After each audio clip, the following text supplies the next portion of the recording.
तो हम लोग शुरू करते हैं मेंस का आंसर राइटिंग। जो आज टेस्ट हुआ है उसका डिस्कशन शुरू करते हैं। तो अगर आप लोगों को डाउट होगा तो डिस्कशन में आप लोग बोल सकते हैं, कुछ भी, कोई दिक्कत नहीं है, इंटरेक्ट करेंगे। तो सबसे पहले क्वेश्चन को देखते हैं। ये क्वेश्चन पहले तो देखना है, हमें ध्यान देना है कि क्वेश्चन कितने मार्क्स का है। 10 मार्क्स का है। 10 मार्क्स मतलब कि 150 वर्ड्स में हमारा आंसर रहेगा। ये चीज़ पे एकदम बिल्कुल ध्यान देना है। और जब भी हम ज्योग्राफी का आंसर करते हैं तो हमेशा हम लोग को ध्यान देना होता है मैपिंग पे, कि हम लोग मैप बना रहे हैं कि नहीं बना रहे हैं। मैपिंग पे भी हमारा ध्यान होना चाहिए। चीज़ों को जितना मैप से अच्छे समझा पाएंगे हम, उतना हम लोग लिख के नहीं कर पाएंगे। तो हम लोग को मैपिंग यूज़ करना होगा while writing the answers related to geography. ये फैक्ट है। उसके बाद हम लोग शुरू करते हैं। सबसे पहले यहाँ आता है explain the formation of continental island. Continental island का फॉर्मेशन के बारे में बात कर रहा है, प्लस बोल रहा है कि सूटेबल एग्जाम्पल देके समझाओ। ठीक है, तो हमें एग्जाम्पल भी देना है, कैसे बना वो बताना भी है, प्लस ये क्या है पहले वो भी जानना है। तो जब भी हम लोग इंट्रो देखते हैं तो 3 हमेशा बॉडी होता है, इंट्रो, देन बॉडी लिखते हैं, देन हमारा आता है कंक्लूजन। ये हम लोग 3 चीज़ों में हमेशा आंसर को डिफाइन करते हैं, इंट्रो, बॉडी और कंक्लूजन। तो इंट्रो सबसे पहले आते हैं। इंट्रो में पहला है हमारा इंट्रो जो आएगा कॉन्टिनेंटल आइलैंड का। कॉन्टिनेंटल आइलैंड का जो है इसको हम डिफाइन करेंगे। इसका डेफिनेशन क्या है कॉन्टिनेंटल आइलैंड का? वैसा कोई आइलैंड, वैसा कोई मतलब कॉन्टिनेंट का पार्ट, मतलब जो कि अलग हो गया है कॉन्टिनेंट से, वो कहलाता है कॉन्टिनेंटल आइलैंड। फॉर एग्जांपल, जैसे हमारा बेस्ट एग्जांपल जो हम लेके चलते हैं वो होता है मेडागास्कर का। बेस्ट एग्जांपल जो होगा वो है मेडागास्कर। शॉर्ट में लिख रहा हूँ, मेडागास्कर है वो। जैसे हमारी ये अफ्रीकन, हमारा अफ्रीका का जो है ये हमारा मेडागास्कर यहाँ पर इस तरफ है। तो ये पहले अफ्रीका के साथ ही अटैच था, बाद में ये सेपरेट हुआ है। तो ये अलग एक आइलैंड बन गया है, क्योंकि आइलैंड का डेफिनेशन जानते ये होता है कि जो भी वाटर बॉडी के साथ में घिरा हुआ लैंडमास रहता है वो कहलाता है आइलैंड। ठीक है, मतलब वो लैंडमास के चारों तरफ वाटर बॉडी रहेंगे, वो कहलाए आइलैंड। सिमिलरली ये हमारा आइलैंड है, बट ये कॉन्टिनेंट से अलग होके बना है, इसीलिए है कॉन्टिनेंटल आइलैंड। तो हमारा ये बेसिक डेफिनेशन का आइडिया क्लियर हो चुका है। चाहे तो आप ये मतलब डायग्राम साइड में बना सकते हो दिखाने के लिए, एग्जाम्पल के पर्पज़ से। अब आगे हम देखते हैं बॉडी में क्या लिखना है इसके बारे में। बॉडी में क्या रहेगा? बॉडी में आप लोग एक्सप्लेन करेंगे, जैसे कि फॉर्मेशन क्या होगा, कुछ स्टेजेस में होगा। स्टेजेस रहेंगे फॉर्मेशन करने का, कैसे कैसे फॉर्म होगा। पहला स्टेज जो होगा वो होगा रिफ्टिंग, सॉरी रिफ्टिंग नहीं, फॉल्टिंग। पहला जो रहेगा वो रहेगा फॉल्टिंग।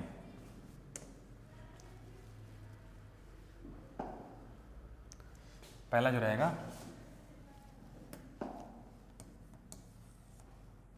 वो रहेगा फॉल्टिंग। फॉल्टिंग मतलब क्या होता है हम लोग पढ़ेंगे, मतलब जान चुके हैं, आप लोग जानते हैं। फॉल्टिंग में क्या होता है कि 2 प्लेट, मतलब 3 तरह का हमारा बाउंड्री पढ़ते हैं। पहला होता है कन्वर्जिंग, दूसरा होता है डाइवर्जिंग, और थर्ड वन होता है ट्रांसफॉर्म। इसमें क्या होता है 2 प्लेट मिलते हैं, इसमें क्या होता है 2 प्लेट अलग जा रहे हैं, डायरेक्शन अपोजिट रहेगा। ट्रांसफॉर्म में क्या होता है 2 प्लेट ऐसे और ऐसे स्लाइड कर जाते हैं। तो सिमिलरली ये फॉल्टिंग हमारा होता है कि नीचे मैग्मा का मूवमेंट चल रहा है, उसके वजह से हमारा जो क्रस्ट है, क्योंकि वो मैग्मा के ऊपर ही टिका हुआ हमारा क्रस्ट है, तो वो क्या हो रहा है, मतलब वो फॉल्ट क्रिएट करता है, वो एक डिफरेंस हो जाता है दोनों के बीच में। तो हमारे इसका फॉल्टिंग का एग्जाम्पल दे सकते हैं, वो है सैन एंड्रियास का फॉल्ट। ये हम लोग एग्जाम्पल कोट कर सकते हैं, चाहे तो डायग्राम बना सकते हो, मतलब मैप। मैप क्या, ये कहाँ पर है, कैलिफोर्निया के पास है। कैलिफोर्निया मतलब USA, ठीक है। तो हम बनाएंगे डायग्राम नॉर्थ अमेरिका का, दिख रहा है।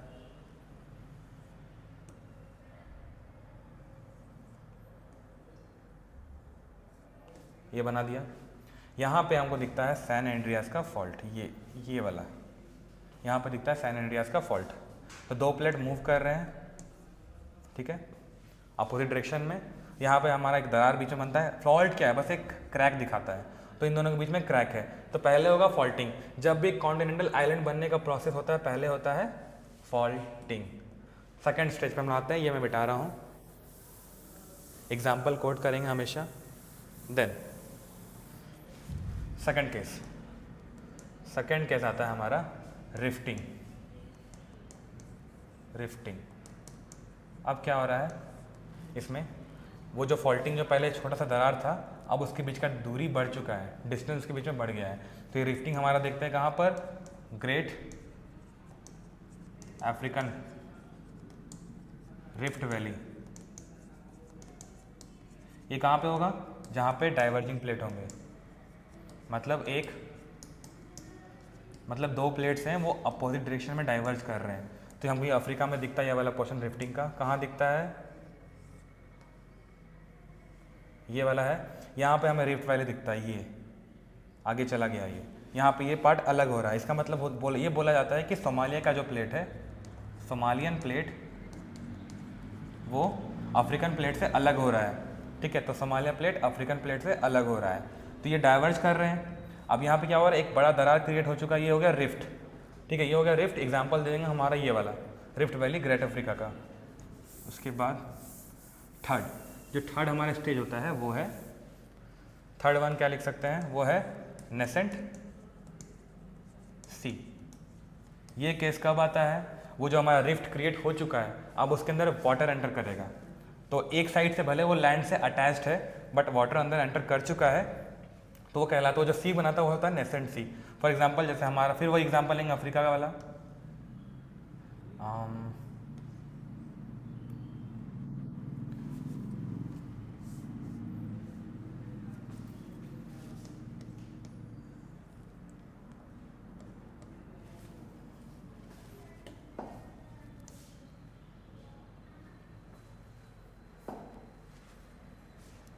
फिर हम अफ्रीका वाला एग्जांपल लेंगे। यहाँ जो हमारे एरिया कहलाता है, ये कहलाता है रेड सी है। तो ये एक लैंड मास अलग हो रहा है, मतलब हमारा ये जो अरेबिया वाला प्लेटू है, अरेबियन प्लेटू है, वो अफ्रीकन प्लेटू से अलग हो रहा है, और यहाँ बीच में पानी एंटर कर चुका है। वो जो सी हम लोग कहते हैं उसको कहता है रेड सी, पानी अंदर एंटर कर चुका है। एक टाइम के बाद ये अफ्रीकन का जो प्लेट है बिल्कुल कम्प्लीटली अलग हो जाएगा, और इसके बीच में एक पानी का हिस्सा पूरा आ जाएगा। तो ये वाला लैंड मास अलग चला गया, इधर लैंड मास अलग हो गया, तो वाटर सेपरेट कर दिया, बट ये लैंड मास पहले साथ में था। तो वो ऐसे बनेगा हमारा कॉन्टिनेंटल आइलैंड, पहले सी बनेगा। देन फोर्थ स्टेज हमारा आएगा कॉन्टिनेंटल, शॉर्ट में लिख रहा हूँ, आइलैंड का।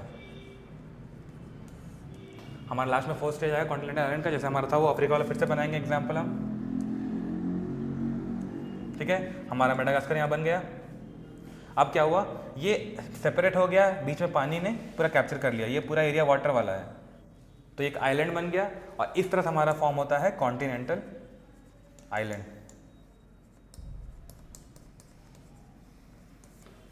ठीक है, अब लास्ट में इंट्रो हो गया, बॉडी हो गया, देन कंक्लूजन क्या करेंगे, तो वेरियस स्टेजेस थोड़ा डिफाइन कर देंगे कि हाँ ये स्टेजेस हुआ, पहले फॉल्टिंग हुआ, देन रिफ्टिंग हुआ, फिर एक सी का फॉर्मेशन होता है, एंड लास्ट हमारा वो कॉन्टिनेंटल आइलैंड बन जाता है। एग्जाम्पल दे देंगे मेडागास्कर, काम खत्म।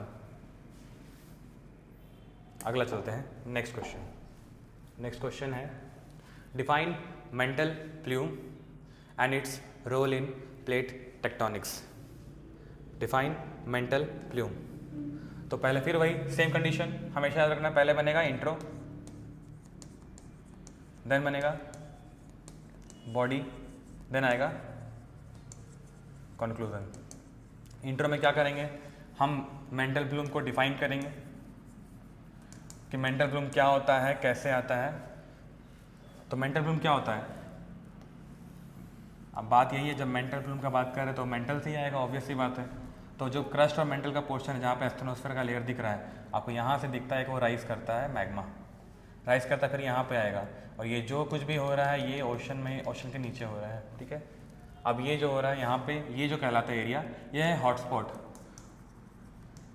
और जो हॉटस्पॉट है इसका कोई लिंक नहीं है हमारे वो कन्वर्जिंग प्लेट बाउंड्री से, डाइवर्जिंग प्लेट बाउंड्री से। जहाँ हम लोग बोलते हैं कि कन्वर्ज कर रहा है, ओशन और कॉन्टिनेंटल का क्रस्ट कन्वर्ज कर रहा है, तो वहाँ पे हमारा वोल्केनो बना रहा है, उसका हॉटस्पॉट से कोई लेना देना नहीं है। डायरेक्टली यहाँ से मैग्मा का राइज होता है और वो बाहर आता है, जिसको हम लोग बोलते हैं मेंटल प्लूम। फिर यहाँ पे ये लैंडमार्क बनाता है, फिर ये राइट ऊपर राइज करते चला जाएगा, बाद में आइलैंड भी बनाता है। फिर ये क्या होता है, हमारा सी फ्लोर स्प्रेड कर रहा है, फिर ये आगे बढ़ता चला जाएगा, फिर ये जो यहाँ पे था अब यहाँ आ गया और यहाँ पे एक नया फिर से बनना शुरू हो जाएगा।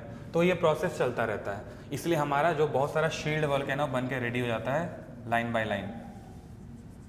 इसका एग्जांपल हम दे सकते हैं हवाई आइलैंड।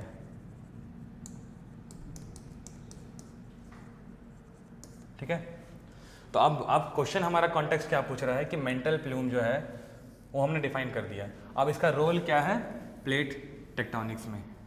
जब मेंटल प्लूम है तो मैग्मा का मूवमेंट तो चल रहा है ना, कन्वेक्शन करंट, फिर वो क्या करेगा, सी फ्लोर स्प्रेड करेगा। अगर सी फ्लोर स्प्रेड करवा रहा है, सी फ्लोर स्प्रेड कर रहा है, इधर बढ़ रहा है, इधर भी बढ़ रहा है, इसका मतलब जो ओशन का प्लेट है ना, ओशनिक क्रस्ट, वो तो मूव कर रहे हैं ना, वो मूव कर रहे हैं। तो हमारा ये जो क्रस्ट जो प्लेट है वो मूव करना शुरू कर दिया है, तो हमारा प्लेट टेक्टोनिक वाला काम फिर से शुरू हो गया, प्लेट टेक्टोनिक थ्योरी, फिर से वो चीज़ चलता रहेगा।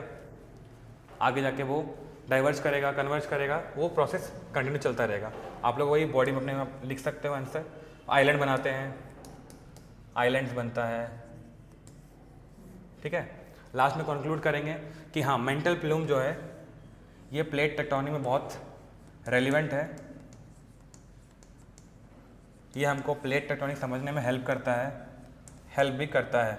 अब क्यों करता है, इसका एग्जांपल हम देंगे क्या, रियूनियन आइलैंड का। हमें पता है कि हमारा डेक्कन का जो प्लेट मतलब डेक्कन का जो ट्रैप है, हाँ डेक्कन का जो ट्रैप है वो कहाँ से बना है, ये हॉटस्पॉट से ही बना है, क्योंकि वो जो रियूनियन आइलैंड है जो वॉल्केनिक वाला जो यहाँ पे अफ्रीका के पास अवेलेबल है, मेडागास्कर के बगल में, ये जो है हॉटस्पॉट ही है, हॉटस्पॉट वॉल्केनो है। ठीक है, उसके बाद वहाँ पे हमारे इंडिया का प्लेट उस समय वहाँ पे उसके पास था, तभी वहाँ पे डेक्कन का वो ट्रैप बना है इंडिया में। फिर धीरे धीरे ये हमारा प्लेट आगे मूव किया है तभी जाके यहाँ पे यूरेशियन प्लेट से टकराया है। आप इसको आंसर में लिख सकते हैं और कंक्लूड ऐसे अपने आपको आंसर को कर सकते हैं। आगे चलते हैं, कोई डाउट नहीं किसी को? आगे ये बहुत इम्पॉर्टेंट क्वेश्चन है, प्लस थोड़ा सा दिमाग लगेगा इसमें आप लोगों का। फिर से वही चीज़ होता है हमेशा, इंट्रो, बॉडी, देन क्या, कंक्लूजन। ठीक है, अब बताओ क्या क्या लिखा आप लोगों ने आंसर में इसमें। कोशी के बारे में बताओ, घग्गर कहाँ पर अवेलेबल है, और हुआंग हो। क्वेश्चन है कॉन्टेक्स्ट समझना। Many of the Himalayan rivers like Koshi, Ghaggar and Huangho were given the title Soro. Soro का मतलब दुख, शोक। मतलब इस नदी के वजह से लोगों को क्या प्रॉब्लम हो रहा है। तो अभी लोग बोलते हैं ना कि भाई ये नदी जो बहुत तबाही मचाता है, हम लोग को दुख हो गया, पूरा दुखी है। तो क्यों है सोरो, क्यों बोला जाता है? तो ये देखा जाता है कुछ चीज़ों को। जैसे कोसी को बोलते हैं सोरो ऑफ बिहार। कोसी नदी जो है, आए दिन सुनते हो कोसी माया बाढ़, तो बिहार में नदी है, तो कोसी को बोलते हैं बिहार का सोरो। सिमिलरली घग्गर, इसको भी सोरो बोलते हैं, पर किसका बोलते हैं? ये रिवर कहाँ फ्लो करता है? पंजाब और हरियाणा में। ठीक है, और ये हुआंगो, ये कहाँ फ्लो करता है? चाइना में। इसको और किस नाम से जानते हैं? Good, yellow river. तो आप इंटर में ये सब कोट करेंगे। कोट क्या करेंगे कि कोशी रिवर कहाँ फ्लो करती है, क्या कहाँ करती है। और एक और चीज़ आप लोग कोट कर सकते हो कि ये सीजनल रिवर है कि पेरेनियल रिवर है, वही मैटर करता है। अगर आपको सीजनल और पेरेनियल का मतलब पता है तो अच्छी बात है। सीजनल मतलब वही होता है कि जो बारिश के कारण रिस्पॉन्स करते हैं, अगर बारिश होगा तो वो मतलब क्या बोलते हैं, उनके पास पानी रहेगा, और अगर बारिश नहीं हुआ तो उनके पास पानी नहीं रहेगा, कम पानी रहता है। सिमिलरली घग्गर जो है, घग्गर तुम्हारा सोरो ऑफ पंजाब और हरियाणा है। क्लियर हो गया? तो इंटर में आप ये सब लिख सकते हैं कि सीजनल रिवर है, पेरेनियल रिवर है, और ये इसको क्या क्या नाम से जाना जाता है, कहाँ पे स्पेशली इनको सोरो बोला जाता है। वो इंट्रो देने के बाद आप लोग आएंगे मेन बॉडी पे, और मेन बॉडी पे हम लोग क्या क्या लिख सकते हैं। मान लेते हैं ना कि हिमालयन रिवर्स है, हिमालयन रिवर्स है, तो अगर बारिश का ही टाइम कैलकुलेट करते हैं तो वहाँ पे क्या होगा, एक मिनट, फैक्चुअल चीज़ें लिखेंगे। जैसे मान लेते हैं कि मोर रेन होता है, मोर रेन होगा तो मोर वाटर मतलब मोर स्पीड, मोर इरोजन, ठीक है। मतलब बेसिकली ये क्या करेंगे, सब कुछ डैमेज करेंगे। अब इन मान लेते हैं रिवर बेड है, उसके पास बहुत बारिश के टाइम पे उसके पास बहुत ज़्यादा ताकत है, उसके पास बहुत सारा पानी है, अब बहुत सारा ताकत है, वो अपने साथ सेडिमेंट्स लेके आ रहे हैं। अब वो सेडिमेंट्स लेके आ रहे हैं तो क्या करेंगे, सेडिमेंट्स तो नीचे सेटल रहेगा ना। अब ये तो नहीं ना कि पानी के साथ फ्लो में निकलता चला जा रहा है, सेडिमेंट्स भी माइन्यूट पार्टिकल्स ट्रैवल करेंगे, बट जो बड़े बड़े पार्टिकल्स है, जो बड़े बड़े पत्थर हैं, वो तो नीचे सेटल हो जाएंगे ना। तो नीचे का रिवर बेड तो भर गया ना। अब जब नीचे का रिवर बेड भरेगा तो जो वाटर का जो इतना पूरा इसको भरना था उसको जगह कम मिला ना, वो क्या करेगा, बाहर ही ना फैलेगा। तो पानी ऐसे बाहर फैलता है, बाहर फैलेगा तो कहीं भी फैल जाता है, तो हमारा आता है फ्लड आ गया। प्लस और क्या फैक्टर्स ले सकते हैं हम लोग यहाँ पे फ्लड के लिए। अब मान लेते हैं वो मियांडर कर रहा है, रिवर ऐसे मियांडर करता है। अब जब इसका फ्लो ज़्यादा है तो इरोजन करते हुए निकल जाएगा, इरोजन करेगा कहीं और जगह ट्रैवल करने चल जाएगा, तो इरोजन करता है। जब इरोजन करेगा तो उसका वाटर कहीं भी चला जा रहा है, और कहीं का मतलब कहाँ जा रहा है, हैबिटेट में जा रहा है। कहाँ हैबिटेट जा रहा है, ह्यूमन सेटलमेंट के पास जा रहा होगा। प्लस एग्रीकल्चर को इम्पैक्ट कर रहा है। तो अगर ह्यूमन सेटलमेंट को इम्पैक्ट कर रहा है, हैबिटेट को कर रहा है, एग्रीकल्चर को कर रहा है, तो और ये लाइफ और प्रॉपर्टी को भी डिस्ट्रॉय कर रहा है। अगर सबको ये इम्पैक्ट ही कर रहा है तो फिर इसको कोई लोग क्यों बोलेंगे भाई तुम्हारे आने से खुशी हुआ हमें, सब दुखी मनाएंगे ना कि हमारा लाइफ ख़राब कर दिया, हमारा प्रॉपर्टी ख़राब कर दिया, हमारा हैबिटेट ख़राब कर दिया, हमारे खेतीबाड़ी को नुकसान पहुंचाया। तो बहुत सारे आंसर ऐसे आप लिख सकते हैं। तो हमारा ये सौरव क्यों बोला जाता है, ये आप ये सारे फैक्टर्स को लिख सकते हो अपने आंसर में, ठीक है। आगे चलते हैं। Western Ghats are less prone to landslides than Himalayas. फिर वही चीज़ है, हमें वर्ड को कैच करना है। यहाँ पे इंपॉर्टेंट चीज़ क्या क्या दे रहा है, पहला दे रहा है वेस्टर्न घाट्स, ओके कलर, पहला दे रहा है वेस्टर्न घाट्स, वर्ड्स को नोटिस करना है। वेस्टर्न घाट्स का दे रहा है, कंपेयर किससे कर रहा है, हिमालय से कर रहा है। थर्ड वन इज क्या बोल रहा है, लैंडस्लाइड आ रहे हैं, लैंडस्लाइड से कंपैरिजन करने के लिए बोल रहा है। प्लस क्या बोल रहा है, लेस प्रोन, मतलब बोल रहा है कि वेस्टर्न घाट्स जो है हिमालय से वहाँ पर कम लैंडस्लाइड आता है, तो हिमालय में ज़्यादा क्यों आता है। तो इंट्रो में पहले क्या लिखेंगे, इंट्रो में पहले क्या करेंगे, लैंडस्लाइड का क्या करेंगे, डिफाइन करेंगे कि लैंडस्लाइड क्या होता है, ठीक है। करने के बाद और कुछ आपको ऐड करना हो, जियोलॉजिकल सर्वे ऑफ इंडिया और जिसका डाटा आपको जो लिखना हो, आप देखे हो, जानते हो, कुछ डाटा अगर आपको याद आता है तो आप उसको रेलेवेंट डाटा को डाल सकते हो कि यहाँ पे ओकेजनली इतना लैंडस्लाइड आता है, नहीं आता है, वो आपके ऊपर है, आपने पढ़ा है, आप एक डाटा यहाँ पे कोट कर सकते हो। आफ्टर डैट लैंडस्लाइड वाला काम खत्म हो गया। देन हम आते हैं बॉडी पे। बॉडी पे क्वेश्चन का मेन क्या पूछ रहा है कि लैंडस्लाइड हिमालय में ज़्यादा आते हैं, यहाँ पे कम आते हैं। आप लोगों को पता है कि जो हिमालयन माउंटेन्स है ये क्या है, यंग फोल्ड माउंटेन्स, यंग है, अभी भी बन रहे हैं। इसका मतलब क्या है, हमारा जो इंडियन प्लेट है वो अभी भी यूरेशियन प्लेट के अंदर जा रहा है, अभी भी वो जा रहा है, अंदर जा रहा है। तो इसका मतलब ये है कि हिमालय का जो माउंटेन है स्टिल वो अभी भी under impact of continent collision चल रहा है, अभी वो फॉर्म कर रहा है, माउंटेन बन रहा है। प्लस हिमालय माउंटेन जब नया नया बन रहा है अभी बार बार, उसके स्लोप बहुत स्टीपर हैं, स्टीपर मतलब ढलाई ज़्यादा है, ये सब आप कोड कर सकते हैं। और हमारा जो वेस्ट कंपेयर करना होता है ना, जैसे हम मान रहे हैं कि Himalaya are young fold mountains और वेस्टर्न घाट्स क्या है, वो ओल्ड माउंटेन्स है, ऑलरेडी वो सेटल्ड है, उसमें कोई मतलब क्या चेंजेस नहीं हो रहा, जियोलॉजिकल चेंजेस में कुछ नहीं हो रहा, ठीक है। उसके बाद यहाँ पे कोलिजन हो रहा है, वेस्टर्न घाट्स तो कम्प्लीटली वो सेटल्ड है, वहाँ से कुछ कोलिजन नहीं हो रहा है। हिमालय स्टीपर है, वेस्टर्न घाट स्टीपर नहीं है। प्लस आप ये भी ऐड कर सकते हो कि वहाँ पे डेक्कन ट्रैप है, डेक्कन ट्रैप है जो कि इरोड नहीं होता है, जल्दी पे इरोड नहीं होता है, उसका इरोजन नहीं हो रहा है। तो वो पड़ा हुआ है। बट हम लोग वही हिमालयन रीजन को देखते हैं, क्या होगा हिमालयन रीजन में, यहाँ पे तुम्हारा इरोजन होगा, प्लस एक और चीज़ है, एक और हम फैक्टर लिख सकते हैं, वो क्या है, अफॉरेस्टेशन।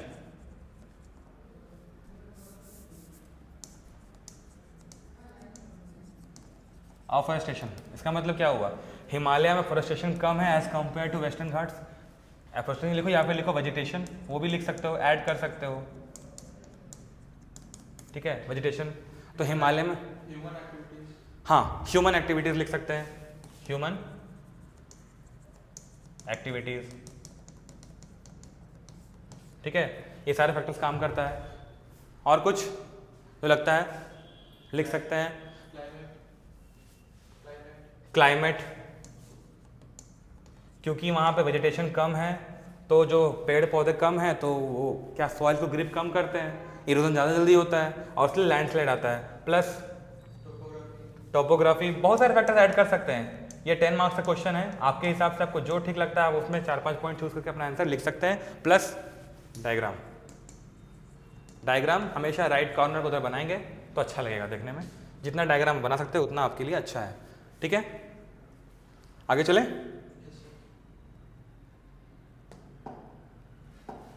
अगला question, the melting of Himalayan glacier will have